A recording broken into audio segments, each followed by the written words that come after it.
మొత్తంగా చూసుకుంటే మనము బతుకమ్మ పండుగప్పుడైతే బతుకమ్మ పాటలు పాడుకుంటాం, పువ్వుల గురించి చెప్పుకుంటాం, దేవుళ్ళ గురించి చెప్పుకుంటాం, కథల గురించి చెప్పుకుంటాం. కానీ ఈ పొద్దు చూసుకుంటే మాత్రము కాంగ్రెస్ ప్రభుత్వంలో ఉండే కష్టాల గురించి బతుకమ్మ పాటతోటి కైగట్టి పాడవలసిన పరిస్థితి ఈరోజు మన తెలంగాణ రాష్ట్రంలో వచ్చింది.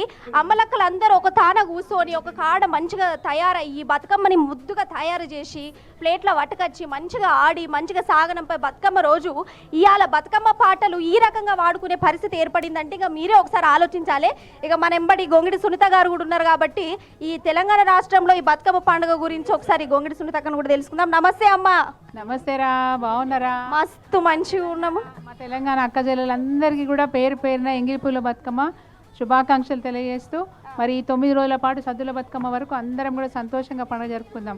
కానీ ఊర్లలో వేరే తీరుగా కనబడుతుంది. ఇప్పుడు మొన్నటిదాకా తిరుగుండే ఉద్యమంలో మా బతుకమ్మ మాకు ప్రత్యేకమైన పండుగ, మా తెలంగాణ పండుగ, మా రాష్ట్రం మాకు కావాలని మహిళలందరూ బతుకమ్మని ఎత్తుకొని వచ్చి ఉద్యమంలో పాల్గొన్నారు.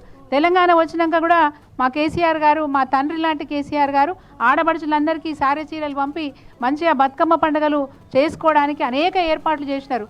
బతుకమ్మ ఘాట్లు బావి కాడికి పోయేందుకు, చెరువుల కాడికి పోయేందుకు బాటలు ఏర్పాటు చేసి, లైట్లు ఏర్పాటు చేసి ఘనంగా ఏర్పాట్లు చేసినారు. కానీ ఈరోజు ఈ కాంగ్రెస్ ప్రభుత్వం వచ్చినాక ఆడపడుచులు బాధపడుతూ ఉన్నారు.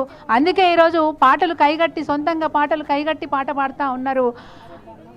సారే రావాలంటున్నాము తెలంగాణ పల్లెల, మళ్ళా సారే రావాలంటున్నాము తెలంగాణ పల్లెలల్లా, సారే రావాలంటున్నాము తెలంగాణ పల్లెలల్లా, మళ్ళా కారే రావాలంటున్నాము తెలంగాణ. మళ్ళా బతుకమ్మ మంచిగా రావాలి, మా సారు తీసుకురావాలి, మేము గొప్పగా జరుపుకోవాలంటున్నారే తెలంగాణలంటున్నారే తెలంగాణ పల్లెల, కేసీఆరే రావాలంటున్నారే తెలంగాణ పల్లెలలా.